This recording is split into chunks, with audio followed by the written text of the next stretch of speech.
with them, you know, like you see on the old Sanford and Son, you know, episodes. He would make house calls. But he had something else in mind when he was making house calls to Ruby McCullum.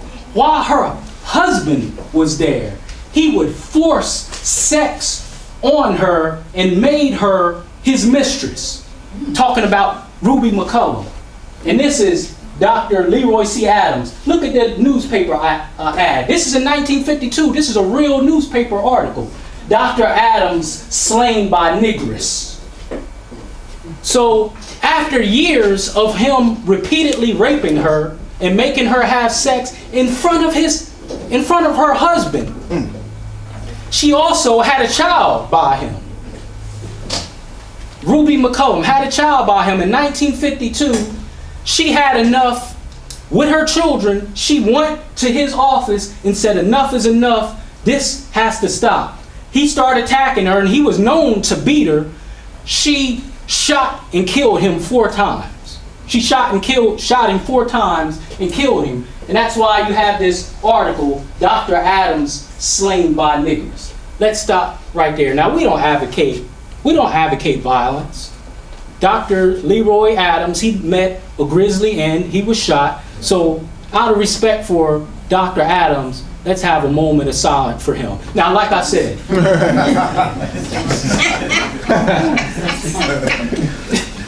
did I do something wrong? Like I said, she shot him 4 times and killed him. One of the most widely known cases in Florida's history. Do you know that after the first trial, they found her guilty of first-degree murder, or a jury of all white men, no one black on, and half of the jury members was his patients. Lord. Guess where they sent her? Same time. So a mental hospital, and put her on Thorazine. It's called the Chattahoochee Mental Hospital in Florida. And this place is known to abuse their clients with Thorazine. She took the medication so much and had electric shock treatment that she forgot her whole life. And after she killed him, her husband, Sam McCullum, mysteriously had a heart attack and died the next day. Just to show you the connection, all the wealth they had.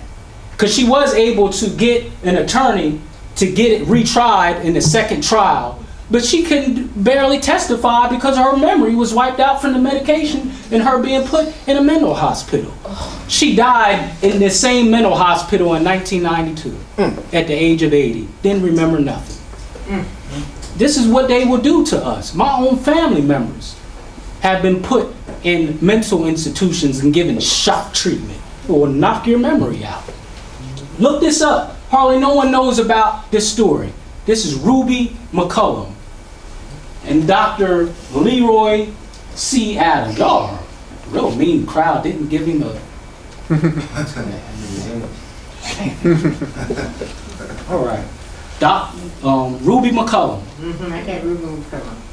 You had to come up all over the internet. No one talking. They're still talking about this in Florida. And then finally, they said, okay, we'll put her in a mental institution. After it went to the Supreme Court. Dr. Leroy C. Adams. And the labeling. I'm about to finish up. The labeling. This is a book in 1902. Written by another doctor. I had to write about this in my undergrad. This is called The Negro, A Menace to American Civilization. Look how they labeled us in this book. Now we're getting into the labeling. He's a doctor. Look what's written in this book. And in this chapter, it talks about the reason that lynching should be legal. However, all things considered, notwithstanding the enormous amount of crime of all kinds committed by Negroes in the United States, and the one above all others for which is held especially responsible by American descendants of Anglo-Saxon race, is the assault. What did they say, Brother Simran? Assault. The assault upon white women. This heinous, devilish, fiendish cases of rape are often associated with the murder of the victim after the assault, and they have become so common in many parts of the country where Negroes abound, that our fearful species and terror has become to prevail and haunt the minds of all white women who are for one reason or another reside within the same reason. Indeed, matters have come to such a pass in these respects that no white woman, no white girl, in fact, no white child can, and with any safety at all, venture out alone in these districts in places where Negroes have more or less full sway. Oh, doesn't that sound familiar why George Zimmerman had to be a neighborhood watchman? Didn't he study criminal justice? Criminal justice majors mostly who take criminal justice have to read or do a paper on this book. Now we know where he got that thinking from. Yeah, we always get it right. For if not directly accosted, they may have been subjected to all manners and glances from the Negro men and insinuating remarks, or the opportunity to still be more favorable to direct assault and violence. Such assaults may occur anywhere, anytime, any city, country, night or day. You can still get this book, The Negro, The Menace to American Civilization. Now you see where the labeling comes in. Now we got negritude, drapetomania, schizophrenia. Now we're these devilish, fiendish, out of control men. Where anywhere we go, white women and children aren't safe. So I'm just giving you a little backdrop of where the labeling comes in. Now moving up to the 1980s, another myth that I had to write about, the super predator myth. Look at this, a professor out of Princeton. He coined the phrase super predator. Now, this is really connected to this ADHD, this oppositional defiant disorder, conduct disorder, stating the public should be on high alert for a new breed of juvenile offenders from inner cities and poor families that have no respect for human life and no sense of future. This is a professor out of the University of Princeton that came up with this. He said, y'all should be on high alert. He explained these youth will be fatherless, godless, remorseless, jobless, drug dealing, using gun-toting gangsters that will rob, murder, rape, and ravage our streets. Professor Dulio and other authors connected this behavior to mothers in inner cities addicted to crack, which popularized the term crack babies. It's called the super predator myth. Raise your hand if you ever heard of this myth. Never. Bet you've heard of the labeling, right? Yeah. Gun-toting, jobless, remorseless, godless. They said you should be on high alert. No talk about they brought the drugs here. You brought the crack here. Took cocaine, which was a good thing in its natural form in Peru and South America to help people climb hills and give them energy to climb hills. And then you take the alkaloids out of the cocaine and make it addictive. Now that's where you get crack cocaine. No mention of that. And then you're going to call it crack baby. And then arrest the mothers for something that you introduced to them. That's very interesting. Circumstance. The labeling. Now, we're in 2015 now. Our forefathers told us you people were crazy, so here's the solution for the problems that we caused. Few. I know. A pill for everything. And let me tell you, there's no such thing as a pill that can make you act right. There's no such thing. There's no such thing of a pill that can make you act right. And what's acting right? What is that? Sitting in the desk for 8 hours, listening to someone tell you a bunch of lies all day? They don't have nothing to do with you? Is that acting right? No, happiness comes from within. Happiness comes from within. It don't come like this, popping one of them pills. Don't come like this, or like this, or like this. It comes from within. And that's how we correct our children. Not taking no pills. Yes, sir. Now, with my experience of working with children, if they're a danger to themselves or danger to someone else, they may need a pill. They may need a pill. But just because a child is doing what children do, which is move around and play and be children, see, they done tricked us. They have made you think that something that is normal is unnormal and vice versa. It's normal for children to play. It's normal for children to talk and be talkative and move around. What, does he have ADHD because he's being a child? No. If he was just sitting there not saying anything, I might say, sis, you might That's what children do, especially boys. But now, in the school system, they totally destroy us. They make us think that normal behavior is not normal behavior. That's right. And they got us in this book. This is a book y'all should get, the DSM, which is the Bible of mental disorders. Got eating disorders in here, all kind of things in here. Any mental disorder you have, it's any counselor, psychiatrist, or doctor, the first time you go to their office, they're not going to pull out something from Proverbs or something from the Holy Quran. They're going to go through this book and say, yep, you got this, you got that, and a pill most likely is going to follow. They even have taken homosexuality out of this book. Do you know prior to 1973, and Dr. Umar has talked about it, that homosexuality used to be a mental disorder in this book. But what happened was, in the 50s, 60s, and 70s, a lot of psychiatrists and doctors start finding, well, hell, we're a little funny. So how are we going to say homosexuality is a mental disorder when a good number of us are homosexuals? So then, in 1973, in San Francisco, they had a meeting and deemed homosexuality they said it was normal behavior. So now when you go through the DSM, it's not in here. It's in as other, normal behavior. Teach. Because most of the psychiatrists and counselors were gay themselves. How are you going to say it's a mental disorder when the people treating you are gay themselves? So they had a decision to make. So they took it out. So it's not in there no more. But I can tell you what's in DSM-5. Molesting children is normal behavior. Pedophilia. They just had a meeting about it in 2013 in Baltimore and said it's normal behavior. And pretty soon what they're going to do is petition for psychiatrists to go in prisons and say, you need to let these people go. Because there's nothing wrong with it. Pedophilia is normal behavior. Homosexuality is normal behavior. So if they molested a child, there's nothing wrong with them.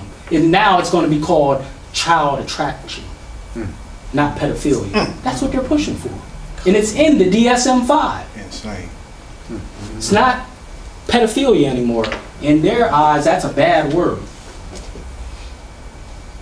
Side effects of Ritalin and Adderall. This is what a lot of our people are giving their children. So anyone want to know whether medicating your child is a good alternative, unless they're a harm to someone else or themselves, I say no. I deal with these children all the time, and ain't nothing wrong with them except that original ADHD. Ain't no daddy home disorder. Not the one that they're trying to sell to us. Just like the teacher, I said with the teacher, she said, well, he misbehaves first thing in the morning. I said, what's the cause of that? Oh, I don't think he's taking his medicine. And then the children start having a self-fulfilling prophecy. What's wrong with you, sir? Oh, I ain't take my medicine. Yeah, but you didn't need your medicine when you were just cutting a fool a couple minutes ago. Now that I'm making you responsible for your behavior, now it's your medicine. He's been trained to say that. I go in the classroom 2 weeks straight. That'd be my first stop. I go to this sister's classroom. Boy, stop misbehaving. I said, ma'am, you notice he's behaving now? She said, yeah. I said, and what medicine did I give him? You didn't give him anything. Well, I thought you said he had ADHD. I didn't give him no medicine. Now all of a sudden, he's been taking this medicine all this time, right? Well, I guess. Well, I come in here and he sees my presence, and now all of a sudden he's behaving. I ain't giving no medicine. What does that tell you? Boy, you want to see a confused look.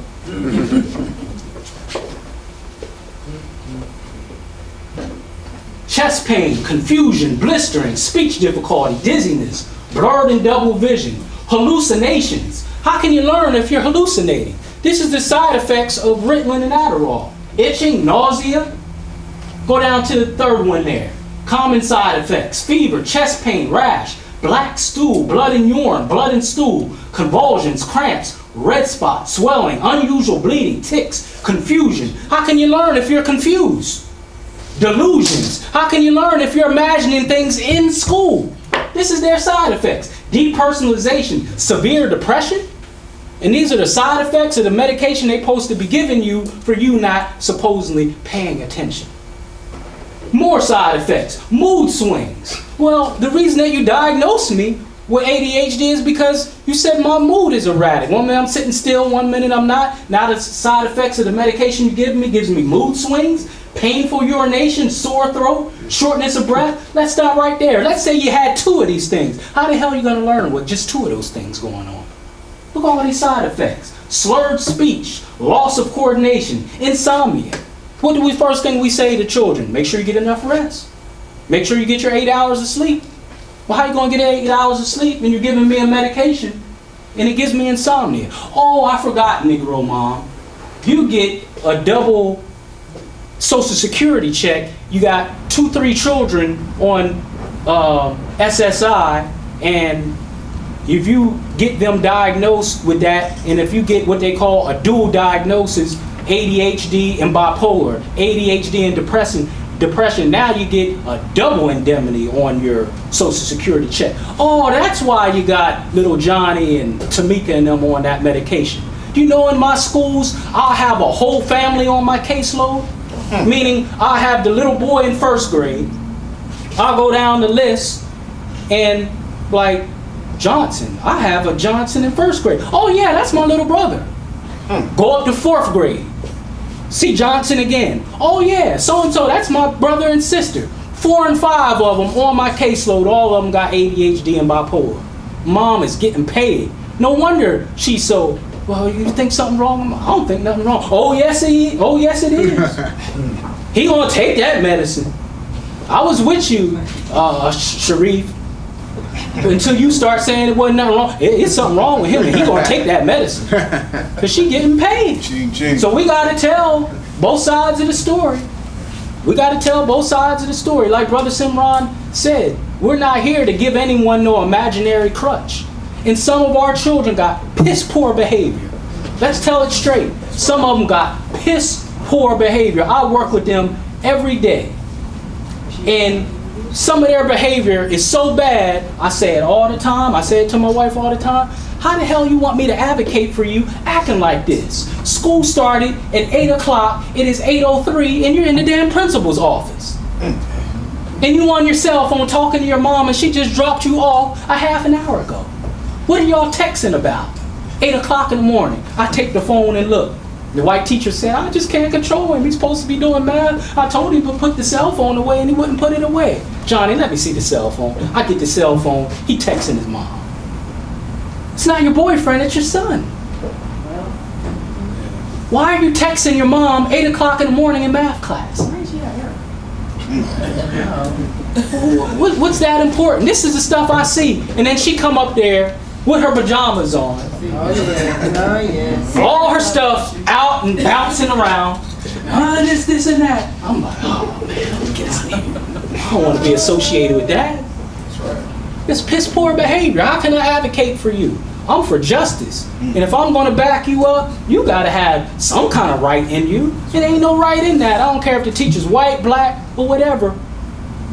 The behavior is so bad, so bad. Some of our children, you can't speak up for them. And then it's an easy door for them to say, see, hey, he just won't sit still. When all he needs is that belt. And that consistency, that's part of the solutions that we want to offer, consistency. I got the same schedule with my boys every day.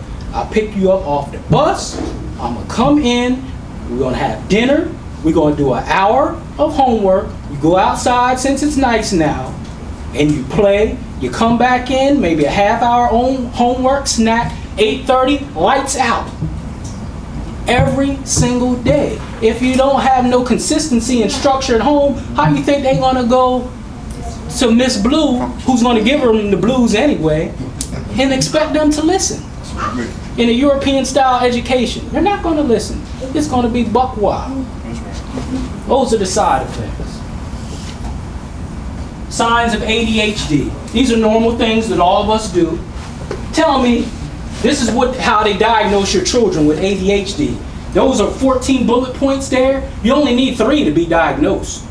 You don't gotta have all of them. If they can pick out 3 symptoms out of that for your child has ADHD. Hyperactive, doesn't pay attention to details. Who doesn't? Makes careless mistakes. Who doesn't? Has trouble staying focused. Who doesn't? Appears not to listen when spoken to. Who doesn't? Has difficulty remembering things. Hell, I couldn't get all my bags and stuff together trying to come here today. I guess I got ADHD. Has trouble staying organized. The whole black community is disorganized. Gets bored with its tasks. Frequently loses and misplaces homework. Says the wrong thing at the wrong time. Oh, Lord. Often interrupts others. Intrudes on other people's conversations. Inability to keep powerful emotions in check. Guesses rather than taking time to solve a problem. Is always on the go. How many people was at somewhere else before you came here today? Raise your hand. That's right. ADHD. Y'all need to go get checked out. Talks excessively. Really. Constantly fidgets and squirms. All they need is 3, and that's it. 3, and you can be diagnosed with ADHD. And then they hit you with what I call the triple threat. If they don't get you with ADHD, then they getting our children with conduct disorder now. Physical harm may include fighting, bullying, being cruel to animals, using weapons, forcing others into sexual activity. Being cruel to animals and forcing sex on others, there's no room for that. But look at those first few. Fighting or bullying. So say I'm on the bus and you will go to an inner city school in Durham and someone is on the bus that's from the east side of Durham and I live on the west side of Durham and we get into a scrap. Does that mean I have conduct disorder or does that mean I'm defending myself? No, it says fighting. You had to fight for your existence, for your personal safety. So since I'm fighting, and every day I gotta deal with these knuckleheads from the west side of Durham, and I'm from the east side of Durham, I have conduct disorder? Y'all see my point? See, they never go to the root of the problem. They just take something at surface level and say, yeah, that's what it is. What do you mean? What do you mean fighting? What does that mean? Involves intentional destruction of property such as arson, vandalism, vandalizing another person's property, repeated lying, shoplifting, breaking into homes, cars, or stealing. Involves going against accepted rules of society. What did they say in protest psychosis? That you had schizophrenia because you went against the rules of society. And who is in charge of the rules of the society? These are being sexually active at a very young age, skipping school. Why are you skipping school? So you never look at the circumstances. Oppositional defiant disorder, something they just made. Oppositional and defiant to whom? Loses temper, argues with adults, actively defies or refuses to comply with adults' requests or rules. Who? Deliberately annoys people. Y'all annoy me. Blames others for his or her mistakes, misbehaviors. Often touchy or easily annoyed by others.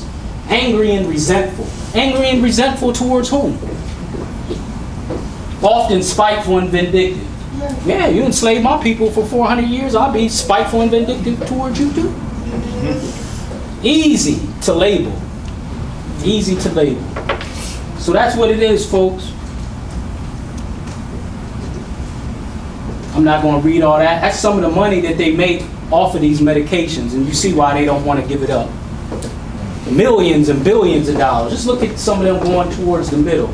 You go in these detention centers, they got these boys doped up on medicine. You go to the prison, I've been in them all. I've been to Polk, C.A. Dillon, the federal prison, got them doped up, got them men lined up on medication. You see that. Zoloft, 2.9 with $1 billion, 23.7 million prescriptions a year, $533 million a year on Adderall, Abilify, $5.2 billion, $8.8 million prescriptions a year. You think they're going to give that kind of money up? No, sir. No. It's a big time money maker. And the University of Notre Dame, the University of Minnesota, and North Carolina State recently did a study and said they misdiagnosed up to 2 million children with ADHD in the last 1 or 2 years. This is a study they just did 2 months ago. This ain't no 10 years ago. This is a study, those 4 universities, they did a collaborative study and they admitted that they misdiagnosed more than 2 million children with ADHD. Those 4 universities. CDC came out with that just 2 months ago. And that's the website we can go back to if needed. There's the inventor of ADHD. He admitted on his deathbed 2 years ago that he made the whole thing up. You can look it up. His name is Dr. Leon Eisenberg. And on his deathbed 2 years ago, he admitted that he made up ADHD for financial gain. He's a Jew. Small head. Yeah. Small head. And he admitted that he made the whole thing up. There's the newspaper, and you can look it up. He said it's a prime example of a fictitious disease. It don't exist. It does not exist. Where did it come from?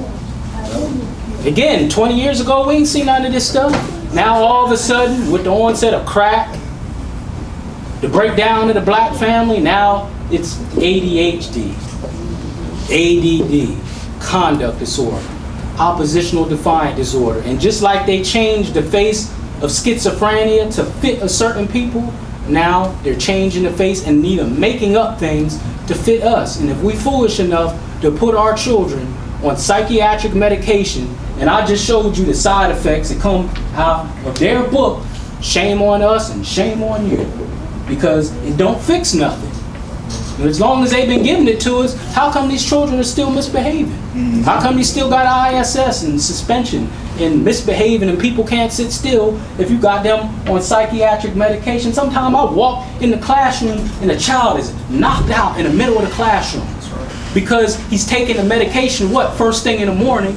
So by the time an hour, half hour later, he rides the bus and get to school, the medicine is kicking in, he is knocked out on the floor. I've seen this. And I say, man, what is he doing? Oh, he just took his medicine. And then he wakes up 2-3 hours later, and guess what's going on? Now he's turned up, as they say. And then they say, see, I told you. Look how hyper he is. Well, damn, man, he just slept 2-3 hours. Yeah, he's turned up, and yeah, he's hungry. But now they say, look, he's acting up. He's out of control. He just slept 2-3 hours, and he's hungry. Now they got a new medication out called Mentary 30. It messes with their appetite. I just got a boy the other day. Teacher said, you need to talk to that boy. After I start talking to him, I said, what's wrong? She said, you ain't sitting still. What's wrong? He said, I'm hungry, but I don't feel like eating. What? I said, what? This boy 11 years old, taller than me. You got boys, they got an appetite, right? Yes. My little boy's got an appetite. Each out of a house and a home. I said, what's wrong? He said, I'm hungry, but I don't feel like eating.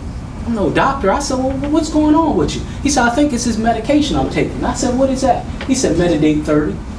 I look it up in a little dictionary they give us. First thing on there, disrupts appetite. And then the teacher ready to throw him out, saying he's being disruptive, the labeling again. And he's on this medication that messes with his appetite. First thing on there, you can look it up, Mentary 30. It's a new medication they got. And they got another one called Focus Aid. But it don't help them focus. It just F's them up. Mentary 30 and Focus Aid. That's what they giving these boys. And then they start labeling them when they complain about the side effects. And the teachers don't know. All they know is that they're disrupting their class. And like Dr. Umar has said in his book, that's illegal. This is his book. That's illegal because teachers are not, they're not trained in mental health. And they are the first ones that start the process of someone being diagnosed with ADHD and all these fictitious diseases. Just think, was it Grandma Gertrude or Uncle Leroy who said, that boy got ADHD? It starts and ends with the school. No one else is diagnosing these children. There's no other setting that they're getting these labels from but the school. And like I've said other places, it is the only medical diagnosis that's not supported by the society. Any other medical diagnosis you get, hearing impaired, vision, diabetes, the society will support you with that medical condition. You can have in your wallet, I'm a diabetic. Or they have things that come across TV for Braille. It's supported because it's a medical condition. Well, how come if ADHD is a medical condition, how come the society don't support you in it? If you work, there's no separate work line for people who got ADHD. Is it? Oh, he doesn't comprehend, so he works over here. People who are ministers, imams, or whatever, they're giving out information that's going back hundreds, sometimes thousands of years. There's no one in their congregation to say, if you don't understand this message, come to the 11 o'clock service, because you don't understand, because we know you have ADHD. No, you get the same message as everyone else. When you're driving down the road, that causes for comprehension. There's no separate lane for you driving down the highway for people who got ADHD. When you play football, even though it's a sport, you still got to comprehend. I've been watching football for years and I don't understand some of them plays they be calling out. When have you ever heard of a coach kicking a child off of a team because he got ADHD? He's not paying attention. Don't you got to pay attention at practice? So this is the only disease that you can turn on and off when you want. How is that? I'm a diabetic myself. I know I don't look it, but if I go to Golden Corral, I can't turn my diabetes off. I've had it since I've been 18, and even though I go to Golden Corral and they got all that nice food there, I can't say, well, I'm gonna eat like I want now because my medical condition goes away because I'm at Golden Corral. No, it follows me everywhere I go because it's a medical condition.